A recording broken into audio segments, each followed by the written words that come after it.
Kali ini kita akan membahas FA-18 Super Hornet. Dengan menggunakan dua mesin jet General Electric yang kuat, bagaimana cara kerjanya, sistem senjata yang menjadikannya pesawat tempur serbu dan yang paling penting bagaimana pesawat ini terbang. Tonton terus iTeli Indonesia, jangan lupa like, subscribe dan nyalakan loncengnya.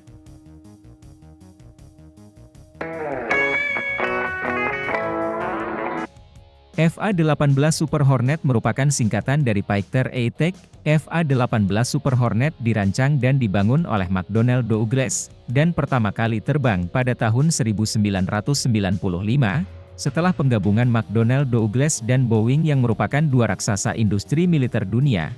Kemudian bergabung dengan armada Angkatan Laut Amerika menggantikan Grumman F-14 Tomcat yang sudah tua, dan di sebelah kanan ini adalah legenda yang harus pensiun pada tahun 2006. FA-18 Super Hornet direkayasa ulang dari Hornet asli yang 20% lebih kecil. Dengan memiliki asupan udara oval, sedangkan FA-18 Super Hornet memiliki jalan masuk persegi panjang, ini adalah salah satu metode tercepat untuk membedakan antara The Hornet dan Super Hornet. Namun untuk saat ini kita akan membahas Super Hornet. FA-18 Super Hornet adalah jet yang lebih besar dengan panjang 18,31 meter, memiliki lebar sayapnya sekitar 13,62 meter. Ini jauh lebih besar dibandingkan pendahulunya The Hornet. Ini memberinya peningkatan ukuran 20% dan beratnya menjadi 32.081 pon, memiliki berat kotor 47.000 pon ketika diperlengkapi sebagai pesawat tempur serbu. Mari kita lihat bagian-bagian FA-18 Super Hornet, mulai dari depan. Inilah yang disebut radome sebagai penutup bagian hidung, dengan menampung radar kuat di dalamnya, yang disebut APG-79 atau array yang dipindai secara elektronik aktif. Sekarang port kecil ini, mungkin terlihat tidak berbahaya, tetapi di tengahnya terdapat senjata yang menampung monster, yaitu senapan mesin putar M61 20 mm yang sangat mengerikan. Ini adalah pipa pengisian bahan bakar ketika terbang, yang disebut TFR, secara tidak langsung dapat menggandakan jarak tempuh. Pada kaca depan terbuat dari polikarbonat yang tahan benturan, dengan batang penahan yang terbuat dari titanium, hal ini akan melindungi pilot dari pecahan dan ledakan. Antena LVHF atau UHF dengan menggunakan sinyal radio dua arah, VHF, frekuensi sangat tinggi dan UHF, frekuensi ultra tinggi. ECS ram air exhaust ini berfungsi sebagai sistem kontrol udara, yang mengatur suhu dan tekanan udara panas. Melalui katup kembar inilah udara panas dibuang. Ada sejumlah tangki bahan bakar di pesawat ini. Satu terletak tepat di belakang kursi pilot, diikuti oleh tangki bahan bakar 2, yang memasok bahan bakar ke pesawat ini. Tangki bahan bakar 3 terdapat di kiri mesin. Tangki 4, terdapat tepat di tengah pesawat bersama dengan dua badan pesawat. Tangki di sayap adalah dua tangki bahan bakar besar di setiap sisi, juga dikenal sebagai tangki bahan bakar the wing agar pesawat lebih vertikal, dua lagi tangki terletak di sirip pesawat. Untuk meningkatkan jangkauannya, FA-18 Super Hornet dapat membawa 2-3 tangki bahan bakar eksternal tambahan, 480 galon atau 1.800 liter masing-masing. Hal ini dapat membawa 13.000 kg bahan bakar besar di pesawat, yang kira-kira 4.500 galon Amerika. Bayangkan jumlah bahan bakar sebanyak ini, dapat mengisi BBM hingga 264 mobil Jeep. Semua ini dikarenakan dua mesin bertenaga General Electric F414G400, yang memiliki kelas 22.000 pon setelah melakukan afterburning. Sekarang mari kita lihat bagaimana ini bekerja.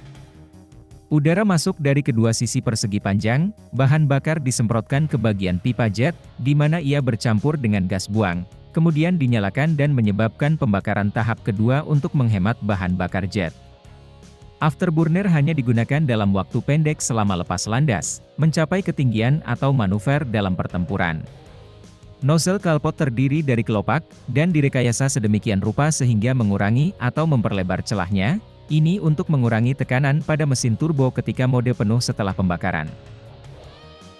Mari kita lihat apa yang membuat jet dapat bermanuver luar biasa, tapi sebelum masuk ke detailnya, mari kita lihat bagian-bagian dari sayap. Terletak tepat di atas mesin turbofan, ada dua sirip yang menempel di ekor, bergerak ke bawah adalah dua sirip besar. Ini dia, dengan elevator bergerak maju. Ini adalah sayap dan bilah yang melekat pada kedua sayap. Jika penutup dan bilah dibuka, itu meningkatkan aliran bawah serta meningkatkan bibir jet. Sangat berguna selama pertempuran udara, aileron memiliki kemampuan untuk bergerak ke atas dan ke bawah, dan karena alasan inilah gaya angkat dapat dikurangi atau ditingkatkan. Ini adalah elevator, yang dapat diatur untuk membuat pesawat naik atau turun, sementara sirip membantu pesawat bergerak ke kiri atau ke kanan. Ini adalah kokpit Super Hornet. Saat ini untuk mempelajari cara menerbangkan pesawat ini, kita hanya akan melihat tuas kendali, tuas tenaga, kendali sayap dan pedal. Sekarang mari kita lihat dasar-dasar bagaimana pesawat terbang ini, dalam kaitannya dengan kendali dasar. Ketika pilot membuat gerakan menggunakan tuas kendali ke kiri, aileron kiri dibelokkan ke atas, menyebabkan gaya ke bawah. Sedangkan aileron kanan dibelokkan ke bawah, sehingga menimbulkan gaya ke atas. Akibatnya pesawat akan miring ke kiri. Saat pilot menggerakkan tuas kendali ke kanan, aileron kanan dibelokkan ke atas menyebabkan gaya ke bawah, sedangkan aileron kiri dibelokkan ke bawah, sehingga menimbulkan gaya ke atas. Akibatnya, pesawat akan miring ke kanan. Jika pilot menarik tuas kendali, sirip akan naik, memberikan kekuatan yang akan mendorong ekor pesawat ke bawah, menyebabkan hidung naik dan pesawat mulai naik. Sekarang, mari kita lihat bagaimana kemudi bekerja. Saat pilot menginjak salah satu pedal kemudi yang dikendalikan oleh pedal, akan bergabung dengan bagian belakang, sebuah gaya diterapkan yang menyebabkan pesawat mengangkat. Hanya cukup menekan pedal kemudi kiri, menyebabkan pesawat melayang ke kiri dan menekan pedal kanan, pesawat akan berbelok ke kanan. Cukup dengan kontrol terbang dasar, mari kita beralih ke ornamen yang juga disebut sistem senjata. FA-18 Super Hornet ini tidak bisa disebut jet tempur serbu, jika kita tidak berbicara tentang persenjataan di pesawat ini. Pada kondisi tertentu dapat dengan mudah diubah untuk melakukan pertempuran udara ke udara atau pesawat pendukung udara jarak dekat, yang membuatnya menjadi senjata serbaguna. Untuk operasi pertempuran udara ke udara, ia membawa IM-9 Sidewinder yang merupakan rudal ke udara pencari panas supersonik, memiliki hulu ledak dengan daya ledak tinggi dan sistem pemandu pencari panas inframerah, dengan jangkauan operasional 0,6 hingga 22 mil, dengan kecepatan maksimum Mach 2,5. Ini adalah IM-7 Sparrow, rudal udara ke udara yang merupakan pelacak radar semi-aktif jarak menengah, dengan jangkauan operasional 14 mil hingga 53 mil, dengan kecepatan maksimum Mach 2,5 hingga Mach 4 tergantung pada variannya. Ini adalah rudal udara ke udara jarak menengah, IM-120 atau AMRAAM yang mampu beroperasi di luar jangkauan visual di segala cuaca baik siang maupun malam, dengan jangkauan operasional 55 hingga 100 km tergantung varian, dengan kecepatan maksimum Mach 4 atau 4000 km per jam. Untuk dukungan udara jarak dekat, Super Hornet menggunakan JDAM, rudal serbuan langsung atau gabungan, dengan kit panduan amunisi berpemandu presisi di segala kondisi cuaca. Rudal AGM-65 adalah rudal udara ke darat digunakan untuk dukungan udara jarak dekat, mampu menghancurkan kendaraan lapis baja, dengan kecepatan maksimum 700 mil per jam.